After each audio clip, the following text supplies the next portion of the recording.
able to just hear wisdom.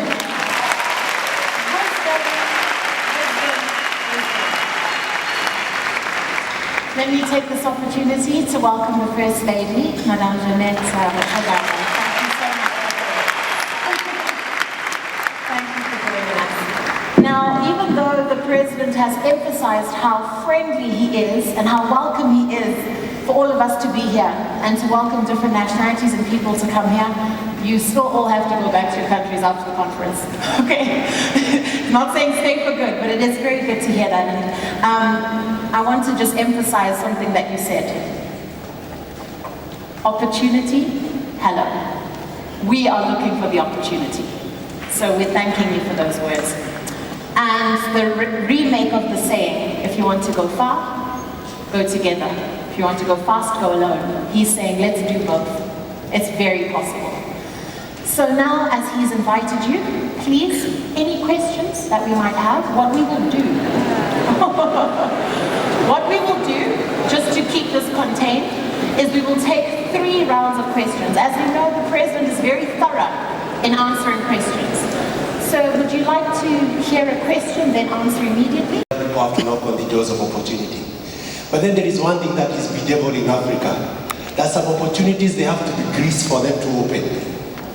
They have to be greased. Yes. And so my question is, share with us, how have you dealt with the issue of corruption? Because that's what is hindering some young people from accessing opportunities. How have you dealt with it and how is Rwanda? And what lessons can you share with other countries? Because I believe part of what we share in integration is also the values that we have gained, the journeys that we have covered, and the lessons we have learned. Thank you.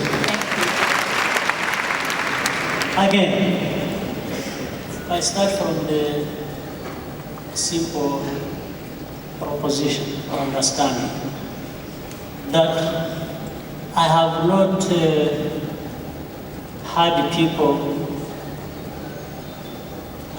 had anyone standing like here where we are and praising corruption.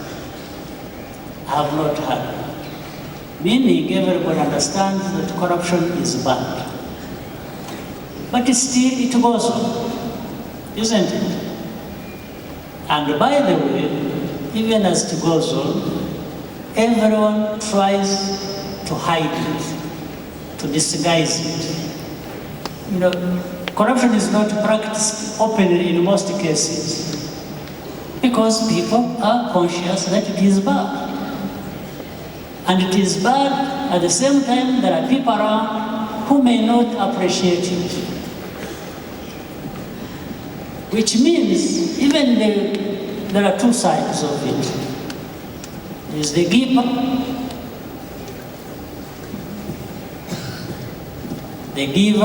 and the taker. The one who gives corruption, who pays, who greases somebody's hands, you can be sure it is not their first choice. If they could get what they wanted without paying, that is their first choice, isn't it? But they do that knowing that without doing it, they won't get what they want. The taker has bigger responsibility. And in most cases, if it is government, somebody in the government who receives bribes, who is paid so that they do what they ought to have done, they has a bigger responsibility because they are precisely in that position to actually do what these people asking for, are paying for, when they should be providing that without having to be paid. Now, what is it that happens? And in our case here, what we have tried, we will not find a country, a society where there is zero corruption. But you will find a society where there is zero tolerance for corruption. Those are different things. So we do what we can, what is possible. And no, it's not the microphone, it's the source. Make sure. So the top has more responsibility, and therefore it must exercise that responsibility. So you set the standards. There are the laws, there is implementation of the laws, there is the society, then it comes back to the other politics. If you create a politics that tolerates corruption, that allows it, it is very easy. If you practice politics that doesn't allow it, you have a huge chance. And I'll tell you our case. When it comes to corruption, there is no big people, big men, big women who have power and will do things and they can't be questioned. You know that? We have ministers, we have generals, of the army, of the police. If they are caught up, they know they have to account. It doesn't matter who they are. And if you want to fight corruption, you start from the top. When you arrest these small people, these people who have taken a chicken to somebody and then you arrest those that you are fighting corruption, you are wasting your time.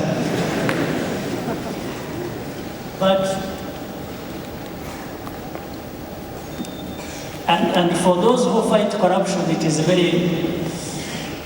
very sweet. When you get these big guys and you get hold of them and you can prove a case. Dealing with that sets an example to others, and they start slowing down. They start understanding that corruption does not pay.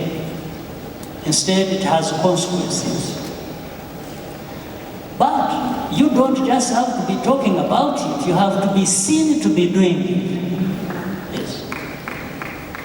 Now, by the way, fighting corruption comes at a very high cost. Did you know that? Even politically. And we have had that experience. We have had to hold people accountable for corruption. Now, you know this one. Somebody says, I was saying something, these people don't want freedom of speech. When the fellow was just a thief, he was stealing money. And he says it was about freedom of speech. No, these are two different things. It undermines the fight, right?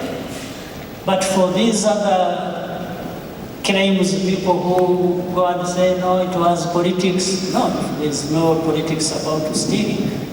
If you are stealing, if I identify that it is stealing, you pay. There's no question about it. That's the only way to fight it. And it becomes not only the practice, but the message, constant message that you need to fight it.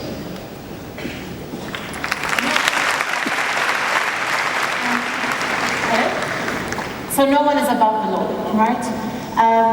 Our next question, if there are any hands, especially up at the back, there's a lady in green with blonde, something on your head. You're turning around like I'm not talking to you. I'm talking to you. Yes, you did this. You, yes. Please stand so that the microphone can come to you.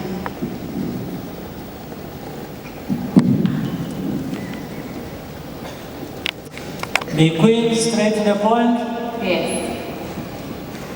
Thank you. I'm from the Mountain Kingdom of Lesotho. My question is, We as the youth from Lesotho, we need to know where Eswatini. Oh, Lesotho. Lesotho. Okay. Yes.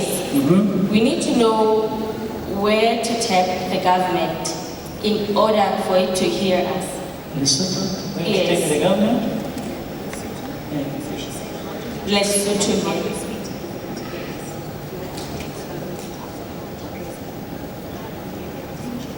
Yeah. What do you do in Lesotho? I am a farmer. A farmer.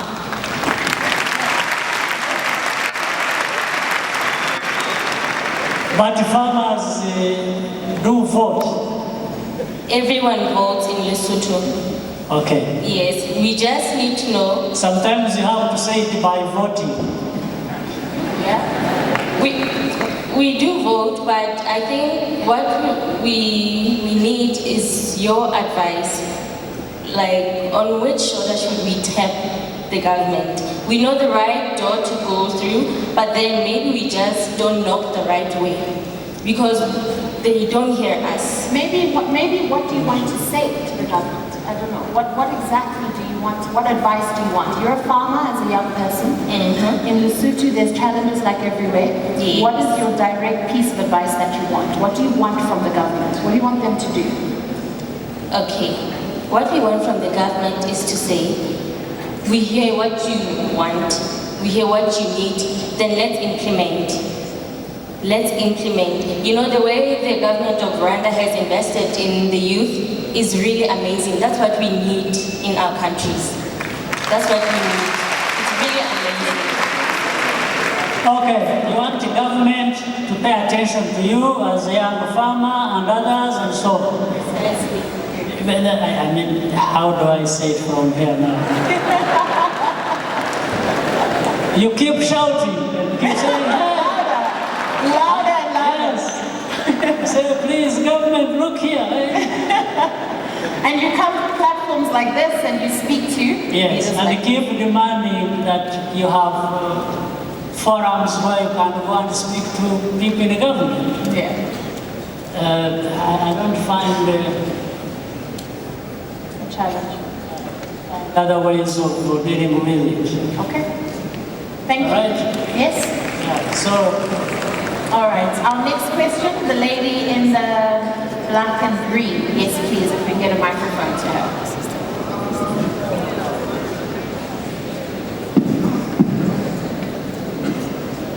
Thank you so much.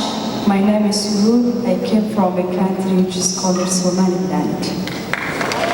And I'm grateful to thank you for your kind welcome you provide us. And I'm great pleasure to ask you a request, not a question.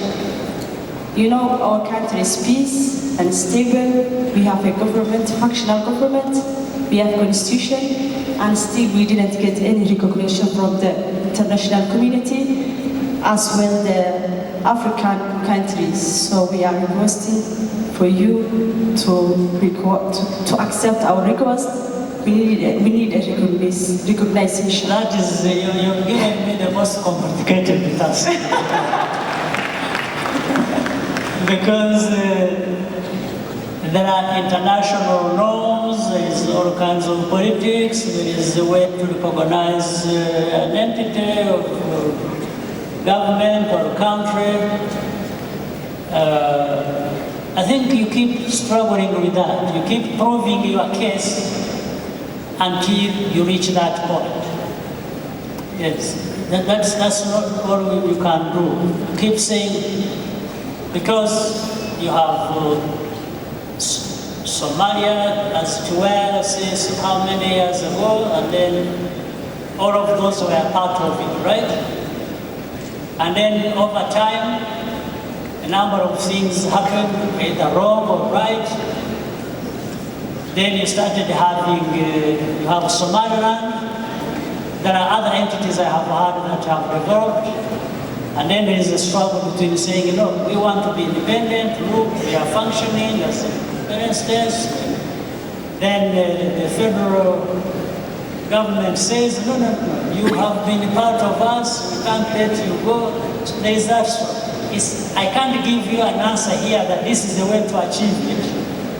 But as you said yourself, there are these international norms, international laws. So we have to, I think, take our challenge through that process until we arrive at whatever each one wants. Thank you. But what is going on with the microphones? I wanted to say something. Oh. Please.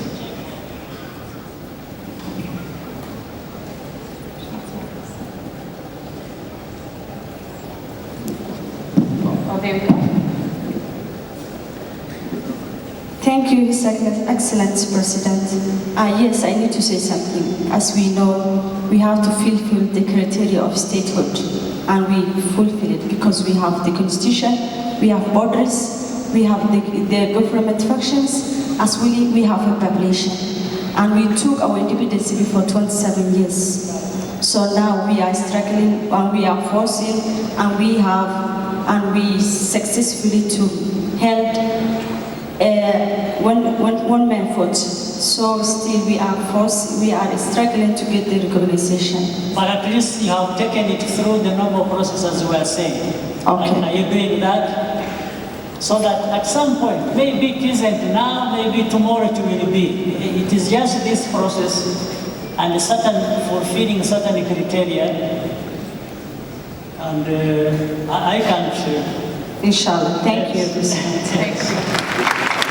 Your Excellency, how many more questions do you have time for? Serve another and then we see. Another round of Yes. three. All right, so we're going to go another round of three. We're going to complete the room. Let's take the gentleman in the blue and white stripes, right there. Yes, correct. Yes.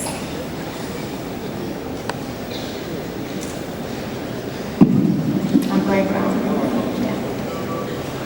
Merci, Monsieur le Président. Permettez-moi de parler en français.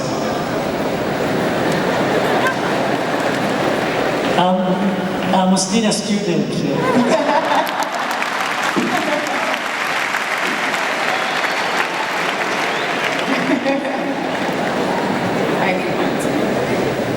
Excellence, Monsieur le Président. Si j'ai voulu m'exprimer en français, c'est pour vous permettre de mieux comprendre. Sinon, je pourrais aussi aller en anglais. And that's forever. Thank you. Xenophobia should not have a place in our societies. That is the starting point. So it's everybody's responsibility to fight it. Especially people and the governments where that happens, they need to figure out the politics that should be able to manage that. It's not, again, something you can import and say, I'm importing a solution for this. No. It just needs to be fought where it is, and if those people where it is need backing from other places, then they can ask fellow Africans, or they can ask whoever they want. But it has to do with the politics and the management of the. Sometimes xenophobia builds on certain pretexts, excuses. It is not something that has a basis in concrete reality. It's something that is used as a pretext. And in fact, I think the battery might be low, if I can. Do you want to swap?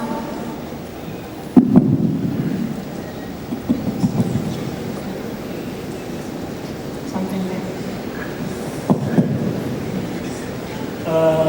in most cases, it is just a pretext for other wrong things. Because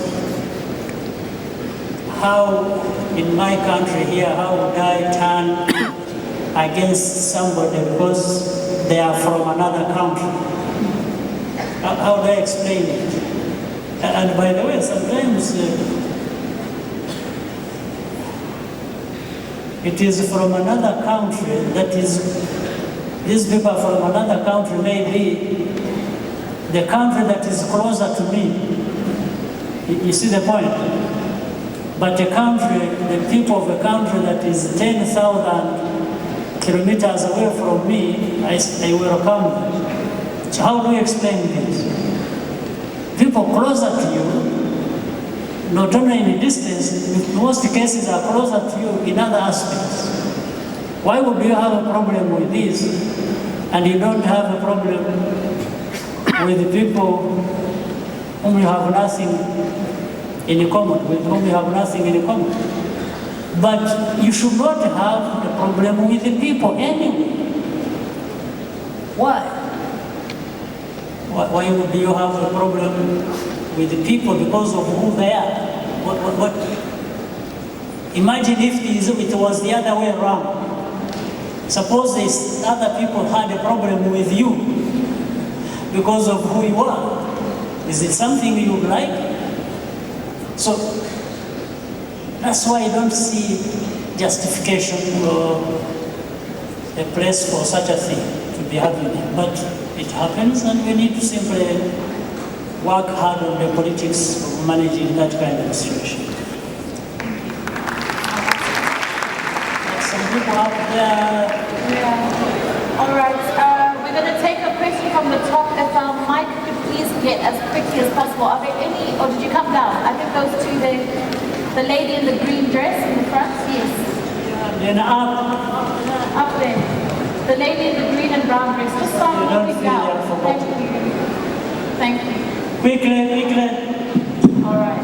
I am called to Shemini Reshadia from African Youth Federation. I appreciate Rwanda's efforts on immigration. I appreciate Rwanda's efforts on immigration as you explained to us Libya's case. But now my question is, we have a lot of human trafficking almost across the continent. How has the African leaders tried to come together to see on how they can combat the vice that is coming up, if there is any bill like to enforce the whole of Africa? It's right that to say that it is a big problem, a serious problem that we need to deal with. It is happening. In our case in Rwanda, so many such cases have been prosecuted. A number of people have been arrested, people have been taken to courts, people have been imprisoned for that. So it's a fight that we need to wage not only in just individual countries but across the continent. All right. And up. Remember we asked them to come down, so she was up. Yes. So we can come to this side. We've neglected this side of the room. All right. Let's get the lady here in the front.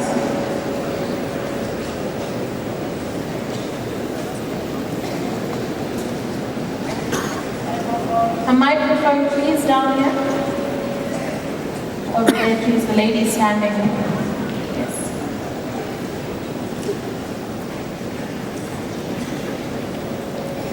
Merci beaucoup, Monsieur le Président, votre honneur.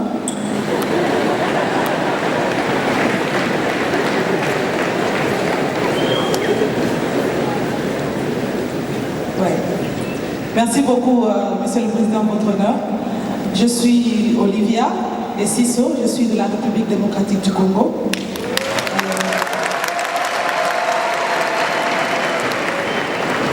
Je crois que ce qui nous a réunis ici, c'était cette connexion, savoir comment nous devons nous développer comme jeunes. Je crois que c'est même la base de cette réunion. Alors tout à l'heure, vous nous avez expliqué comment est-ce qu'il fallait toquer à la bonne porte, qui est la porte de la chance. Alors je sais que dans notre pays, déjà la République démocratique du Congo, comme d'aucuns le savent, il y a beaucoup trop de difficultés déjà liées à plusieurs choses, à la politique, tout comme à l'économie. Et je ne voudrais pas ici étaler toutes ces difficultés-là, mais je voudrais que vous, comme président de la République aujourd'hui, mais avant cela vous avez été jeune, vous avez eu beaucoup de difficultés également étant que jeune à l'époque. Je voudrais bien que, au-delà de ça, vous essayez de nous donner votre expérience. L'expérience la plus douloureuse de votre vie, mais qui vous a permis à toquer à une bonne porte et qui va aujourd'hui nous donner également cette puissance-là.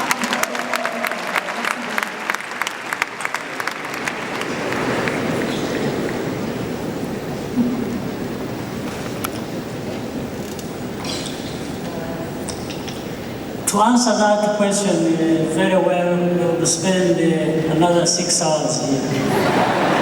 So I try to cut the story short.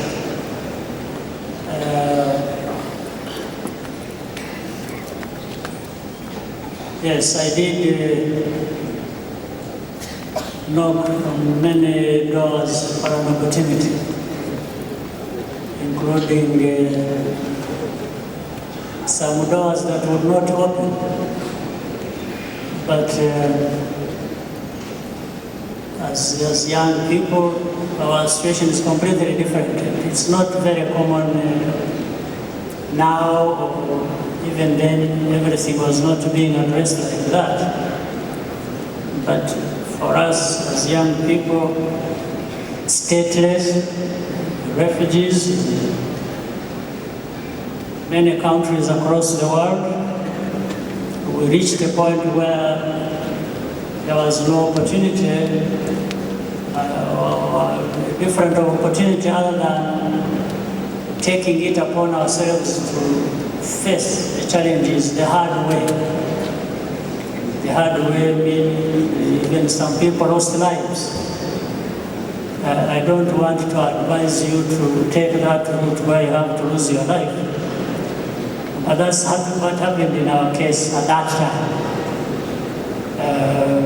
Until we had to liberate our country, and then we claim back the rights as people who belong to this country.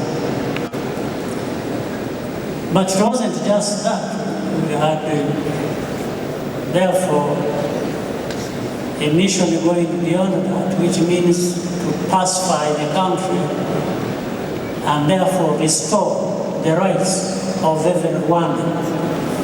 In fact, by extension, we are saying, in working together with other African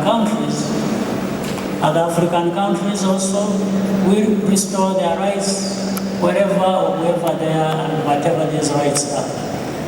So that is the path some of us took, which again I said isn't very common, or maybe it's not hard to apply in every case, but in our case it had to be like that. So it was the hard way, the hardest way in fact of doing it.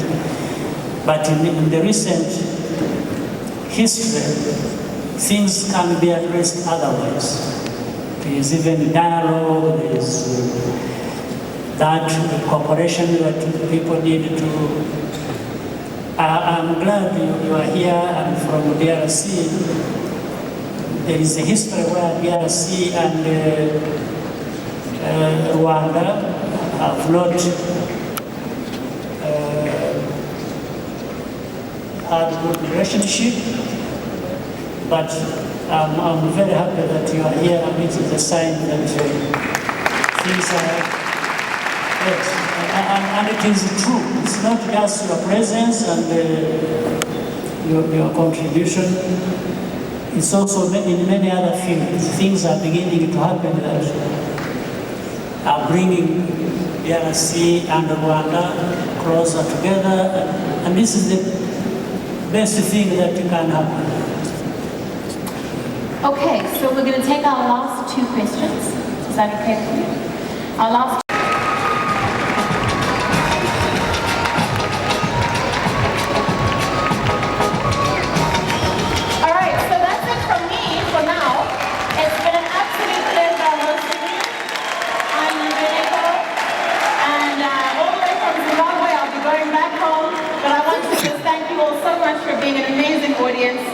Good night.